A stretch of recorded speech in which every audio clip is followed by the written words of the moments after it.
नमस्कार दोस्तों, all TET channel पे आपका फिर से एक बार स्वागत है। आज मैं आप लोगों के बीच फिर से बहुत ही महत्वपूर्ण टॉपिक लेकर के उपस्थित हुआ हूँ। परीक्षा के दृष्टिकोण से, सीटेट के दृष्टिकोण से बहुत ही महत्वपूर्ण टॉपिक है।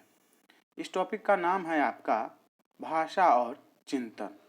तो अभी हम भाषा के बारे में आपसे चर्चा करेंगे। उसके बाद जो दूसरा भाग होगा उसको लेकर के उपस्थित होंगे। तो सबसे पहले हम देखते हैं कि भाषा क्या कहता है।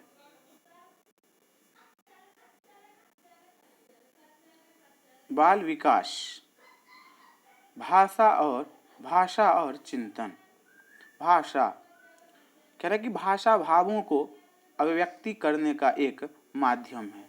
स्वाभाविक है कि यदि आपके पास में भाषा है और उसे कोई जानता है तभी हम उसको अपनी कोई बात बता सकते हैं। बालकों में भाषा का विकास। बालक के विकास के विभिन्न आयाम होते हैं। भाषा का विकास भी उन्हीं आयामों में से एक है। भाषा को अन्य कौशलों की तरह अर्जित किया जा गया है। यह अर्जन बालक के जन्म के बाद ही प्रारंभ हो जाता है। और यदि ऐसा प्रश्न आता है कि भाषा का अर्जन बालक कब शुरू करता है, तो देखिए यह अर्जन बालक के जन्म के बाद ही प्रारंभ हो जाता है। अनुकरण, वातावरण के साथ अनुक्रिया तथा शारीरिक, सामाजिक एवं मनोवैज्ञानिक आवश्यकताओं की पूर्ति की मांग इसमें विशेष भूमिका निभाती है। बहुत ही महत्वपूर्ण टॉपिक है, इसे आप ध्यानपूर्वक देखेंगे। आगे हम चलते हैं। आगे है आपका कि भाषा सीखने के विभिन्न साधन हैं। तो मनोवैज्ञानिकों ने भाषा सीखने के अनेक साधन बताए हैं, जो इस प्रकार है। पहला है कहानी सुनाना या सुनना। बालक अपने माता पिता तथा परिवार के अन्य सदस्यों के कहानियां सुनता है, स्वाभाविक है, और जिनकी सहायता से वह बोलना सीखता है। दूसरा है कि प्रश्नोत्तर के द्वारा। बालक स्वभाव से ही जिज्ञासु प्रवृत्ति का होता है। उसके मन में कई प्रकार के प्रश्न उठते हैं जिन्हें वह अपने घर में रहने वाले सदस्यों से पूछता है तथा उनसे उत्तर पाता है। यह प्रक्रिया के अंतर्गत बालकों के ज्ञान के अतिरिक्त भाषा का भी विकास होता है। तीसरा है आपका अनुकरण। इसका अर्थ है नकल करना या नकल करना होता है इसमें। तो बालक अपने घर के सदस्यों द्वारा वाक्य का अनुकरण करता है। जो घर के सदस्यों द्वारा बोला जाता है वाक्य या शब्द, उसका अनुकरण बालक करता है तथा इस माध्यम से वह अपनी भाषा का विकास करता है। चौथा है आपका बातचीत। बातचीत के माध्यम से भी भाषा का विकास होता है। बालकों में बात करने की प्रवृत्ति अधिक पाई गई है या पाई जाती हैं। अगला है आपका भाषा विकास के सिद्धांत। भाषा विकास के सिद्धांत। पहला आपका वेंडूरा का सिद्धांत। ये वेंडूरा का सिद्धांत बहुत ही महत्वपूर्ण है। वेंडूरा के अनुसार बालक अपने परिवार तथा आस पड़ोस में प्रयोग की जाने वाली भाषा को अनुकरण या नकल के माध्यम से सीखता है। बालकों को जिस प्रकार का वाक्य शब्द सुनने को मिलता है उसे वह आसानी से सीख लेता है। दूसरा है आपका परिपक्वता का सिद्धांत। तो परिपक्वता का तात्पर्य है कि भाषा अवयवों एवं स्वरों पर नियंत्रण होना। बोलने में जीवा या गला या तालु या होंठ या दांत तथा स्वर यंत्र आदि जिम्मेदार होते हैं। इसमें किसी भी प्रकार की कमजोरी या कमी वाणी को प्रभावित करता है। स्वाभाविक है ये सब चीज़ हमारी अच्छी होनी चाहिए। जैसे जिह्वा हो गया, गला हो गया, तालु हो गया, होंठ हो गया और दांत हो गया। इन सभी अंगों में जब परिपक्वता होती है तो भाषा पर नियंत्रण होता है और अभिव्यक्ति अच्छी हो जाती हैं। अगला है आपका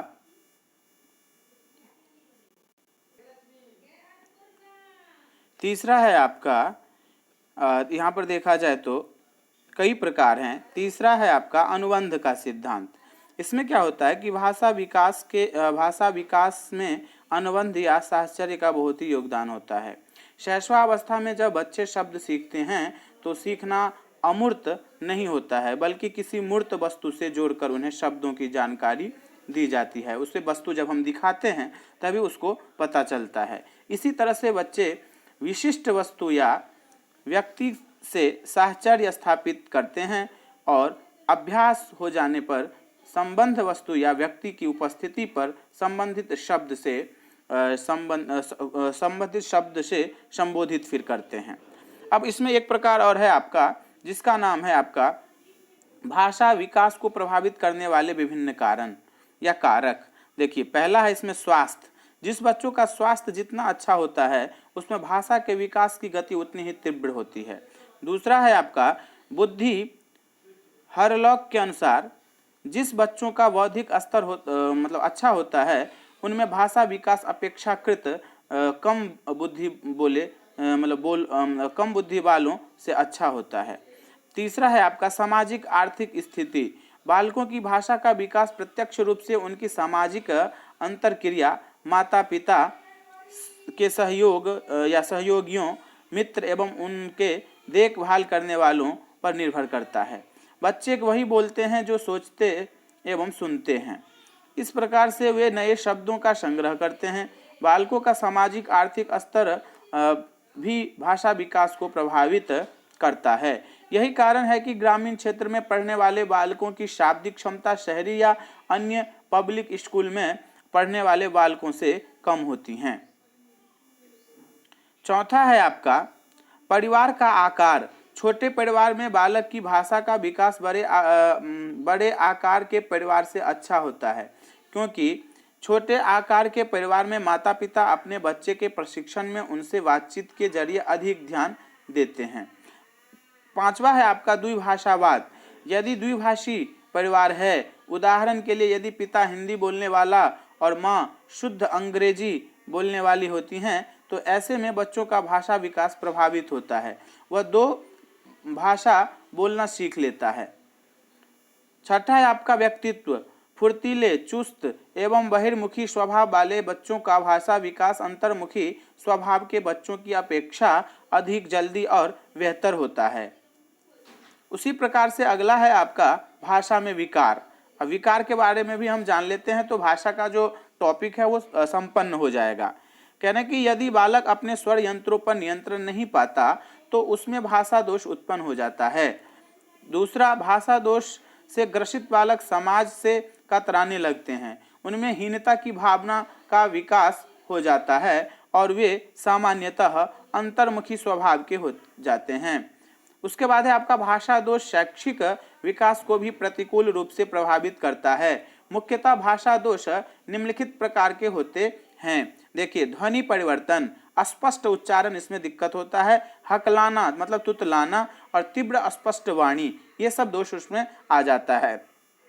समस्या समाधान के लिए चिंतन इस उदाहरण से स्पष्ट होता है। मान लीजिए कि आप अपने नए विद्यालय समय पर पहुंचने के लिए अपने घर से विद्यालय तक का सबसे छोटा रास्ता ढूंढ रहे हैं। आपके चयन को कई कारक निर्देशित कर सकते हैं, जैसे सड़क की दशा, स्कूल का समय, यातायात का घनत्व, सड़क पर चलते हुए सुरक्षा इत्यादि। उसी प्रकार से देखा जाए तो अंततः इस सभी कारकों को ध्यान में रखते हुए आप सबसे उत्तम मार्ग का ही निर्णय लेते हैं। इसीलिए इस जैसी साधन सी समस्या के लिए भी चिंतन आवश्यक है। मतलब साधन के लिए जो समस्या है उसका भी चिंतन करना आवश्यक है। इस समस्या का समाधान हमारे पर्यावरण एवं पूर्व अनुभव से प्राप्त सूचनाओं के आधार पर होता है। तो हमने आज भाषा के बारे में आपके सामने में जिक्र किया। आप इसे ध्यानपूर्वक सुनेंगे और आपको लगेगा कि यहाँ से नोट्स बन रहा है तो आप नोट्स भी बना लें, या तो वीडियो देख के आप अपने आप को स्मरण रखें जो जो हमने बताया है। यहीं से प्रश्न आते हैं और कहीं से भी नहीं आते हैं। इसका अगला टॉपिक हमारा होगा चिंतन। तो चलिए आज के लिए इतना ही। चैनल को सब्सक्राइब करें, लाइक करें, अपने दोस्तों में शेयर करना ना भूलें। धन्यवाद।